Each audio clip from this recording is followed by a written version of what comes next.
Please subscribe to my channel to help me grow. I knew something was wrong the moment I touched her forehead. It wasn't the heat that jolted me. It was the way she flinched, pulling back like my hand was a spotlight she didn't want shining on her. Her eyes were glassy, unfocused, and her voice cracked when she whispered, "I'm just sick. Please. Let me rest."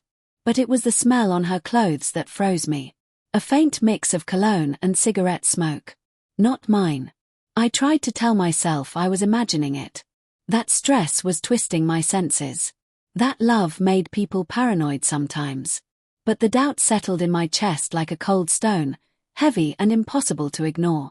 She curled up under the blanket, shivering. I sat beside her, brushing her hair behind her ear the way I always did when she didn't feel well. She closed her eyes too quickly, pretending sleep so she wouldn't have to look at me. I felt the distance like a wall rising between us. A soft buzz from her phone broke the silence. She reached for it, but not fast enough.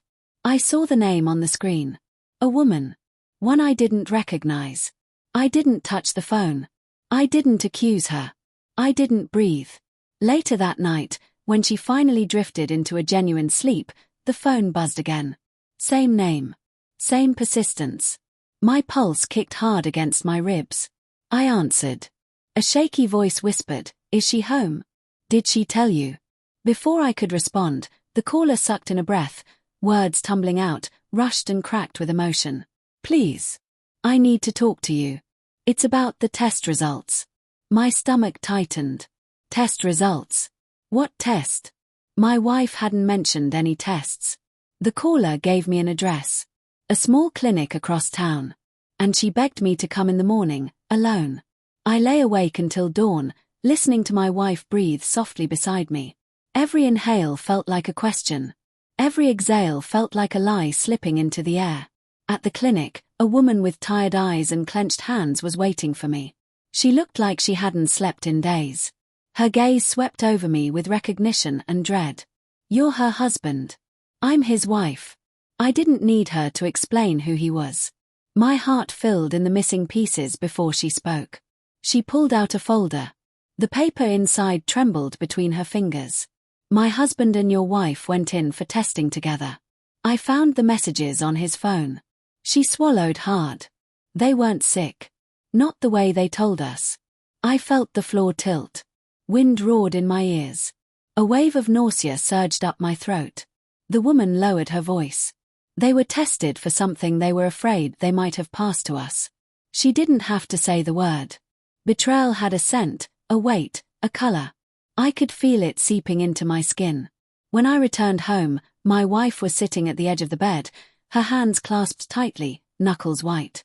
She didn't look surprised to see the storm on my face. She only exhaled, as if bracing herself for the impact she knew she deserved. "I met his wife," I said, my voice steady but shaking inside. "She told me everything." My wife's shoulders collapsed, her eyes filling. Not with denial. Not with anger. With guilt. "I'm sorry." Her voice cracked open like a wound. "I didn't know how to tell you. I didn't want to hurt you. I didn't want to lose you."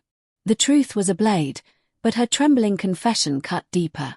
I wanted to scream. I wanted to run. I wanted to pull her into my arms and pretend the world hadn't broken. Instead, I sank to the floor in front of her, tears burning my eyes. "Tell me everything." So she did. Every detail. Every mistake. Every moment she wished she could erase. I listened, not because I wanted to, but because I needed the whole truth before I could decide whether the pieces of my heart were worth trying to gather. When she finished, I stood. My voice was quiet. Final. "I'm leaving for now. Not forever. Not yet. But I need space to decide who I am after what you've done." Her sob echoed behind me as I stepped out the door. It followed me down the hallway, into the light, into the air that suddenly felt cleaner. And for the first time since she came home smelling like someone else's world, I breathed freely.